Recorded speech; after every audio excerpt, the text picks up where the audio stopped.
It's the call of the wild. It echoes through your rib cage and stirs the soul, and you can hear it right here in Westchester County. We are an education facility in South Salem, New York, in northern Westchester, where we really accomplish our mission of teaching people about wolves, but we also take part in actually restoring critically endangered wolves into the wild. Maggie Howell at the Wolf Conservation Center. Wolves at one time were really thriving here in the lower 48 states. Some scientists believe we had at least 250,000 wolves living from coast to coast. By the 1970s, man had reduced their numbers to perhaps 500 or 1,000. Wolves are naturally very shy and elusive creatures, and even in an area where we have robust wolf populations, people don't normally encounter these animals. The center aims to educate, to show how when kept in check, wolves in the wild are a keystone predator that keep other animals like deer and elk from overpopulating.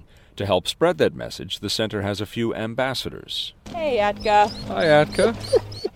Atka, an 85-pound, snowy white Arctic wolf, goes to schools and libraries. It's a fine line bringing, a beautiful beast in on a leash into a school and not giving the kids the impression that he's a pet. Over 27 acres, they have 25 wolves, including critically endangered red wolves and Mexican wolves. Hopefully, their numbers will grow. What we're going to have are actually cameras in our 4 dens of our 4 breeding pairs, also cameras outside of the dens. In South Salem, Sean Adams, WCBS 880 News.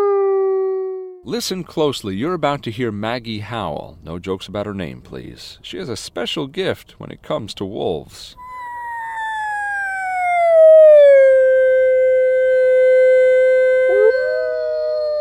Once the wolf takes over, it is a sound that stirs the soul, and it is seldom heard in the wild, but you can hear it right here in Westchester County in South Salem at the Wolf Conservation Center. We have over 27 acres here, and right now we're home to 25 wolves.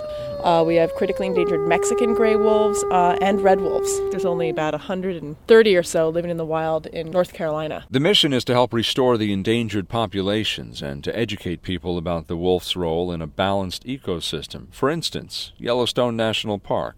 And basically in Yellowstone, the last wolf was killed in the mid-1920s. So we really got to see what would happen to the ecosystem in the absence of this top predator. The elk population exploded. They devoured many plant species. That displaced other smaller animals and led to soil erosion. Once we brought wolves back in 1995 and 1996, we really saw rejuvenation. If there's a star in this education campaign, it's Atka, a gorgeous, snowy white Arctic wolf. He actually travels all over to school. And here he comes on cue. Look at him. Oh, yeah. He's prancing on down the hill. The center now has den cams. Supporters can log on to watch wolf life up close. For the ultimate experience, though, you have to visit. In South Salem, Sean Adams, WCBS 880 News.